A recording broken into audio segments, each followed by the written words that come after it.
বন্ধু বান্ধৱীসকল, মই ফাইনেলি আহি আছোঁ আপোনালোকক মোৰ ভাত কেৰেলা খেতি দেখাবৰ বাবে। এয়া চাওক, মোৰ ভাত কেৰেলা গছ আৰু খেতিবিলাক চাওক, আপোনালোকক দেখাইছোঁ। এয়া চাওক ভাত কেৰেলা, আৰু সিফালে আছে মোৰ জলকীয়া খেতি। মই দেখাই গৈ আছোঁ আপোনালোকক। ভোট জলকীয়া গছ আপোনালোকক দেখাইছোঁ। এয়া চাওক কি সুন্দৰ হৈছে। ছাগলীয়ে পাত চাত খাই, সেইকাৰণে অলপ জেৰুৱা দি দিয়া হৈছে। এয়া চাওক, ভোট জলকীয়া অলৰেডি লাগিছে। আৰু এয়া দেখিছেনে, ভোট জলকীয়া এইবিলাক লাগিছে। এনেধৰণে আপোনালোকেও 2-4 জোপা ভোট জলকীয়া গছ ৰুৱক আৰু ঘৰখনৰ অভাৱবিলাক পূৰণ কৰিব সক্ষম হ'ব। জলকীয়া, নিজৰ ঘৰৰ জলকীয়া, আপোনাৰ সাৰ চাৰ দিব নালাগে। সাৰ চাৰ নিদিয়াকৈ এনেধৰণে কৰক। এইবিলাক ভাত কেৰেলা খেতি দেখিছে, আমাৰ ভাত কেৰেলা গছ মই লগাইছোঁ। এতিয়া লাগিবলৈ লাহে লাহে আৰম্ভ কৰিছে। আৰু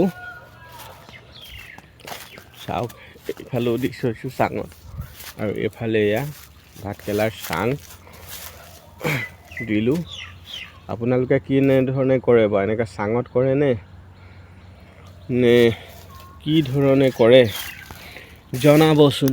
এয়া ভাত কেৰেলা চক, এইটো লাগিছে আৰু আৰম্ভ হৈছে আৰু লাগিবলৈ। এনেধৰণে ভাত কেৰেলা খেতি আমি কৰিছোঁ। চাওক, এইজোপা কি বাৰু, এইজোপা কি গছ, এইজোপা দেখিছে?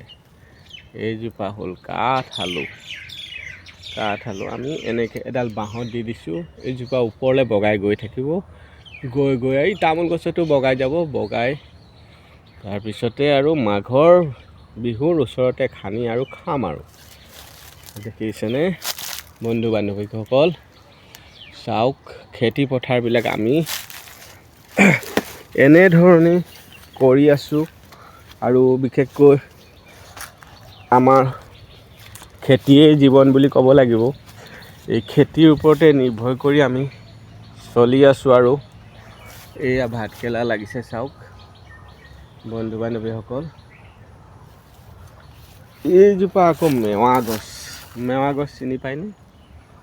এইজোপা চাওক, মেৱা গছ যিকোনো গছত দি দিলেও আপোনাৰ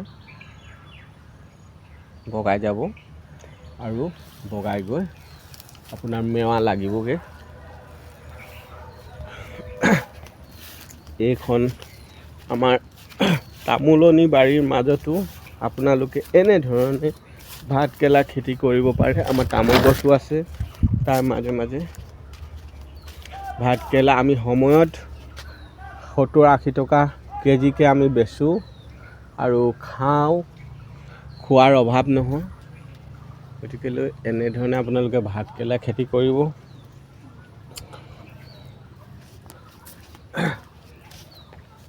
এইফালে চাওক, কচু খেতি, অলপ কেইজোপামান কচু খেতিও ৰুইছোঁ ঘৰতে খাবৰ বাবে।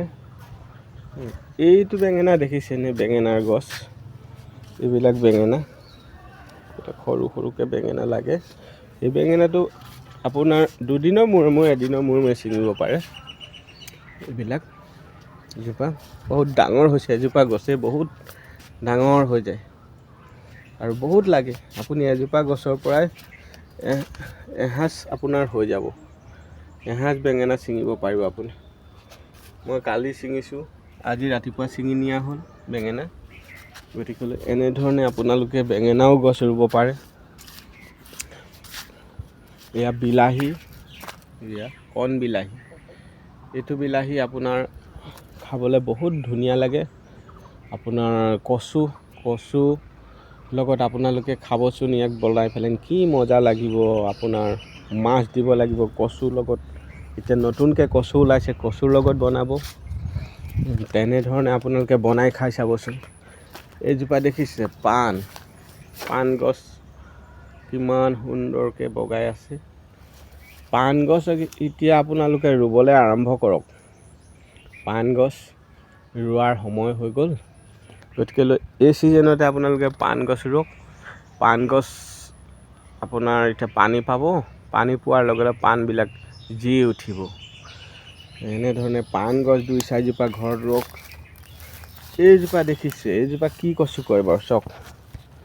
আমাৰ ইয়াতে এজোপা চেনি কচু বুলিয়ে কয়, কিন্তু কি কচু জানো। এইজোপা কচুৰ আপোনাৰ ইয়াৰ ডালবিলাক বহুত ডাঙৰ ডাঙৰ হৈ যায়, ষ্ট্ৰং হৈ ডাঙৰ হয়। এইবিলাক দেখিছে, এই ডালবিলাক, এইবিলাক আপুনি ভাজি খাবলৈ বিৰাট সুন্দৰ হয়। জোল বনাই খাবলৈও পাৰে আপোনালোকে।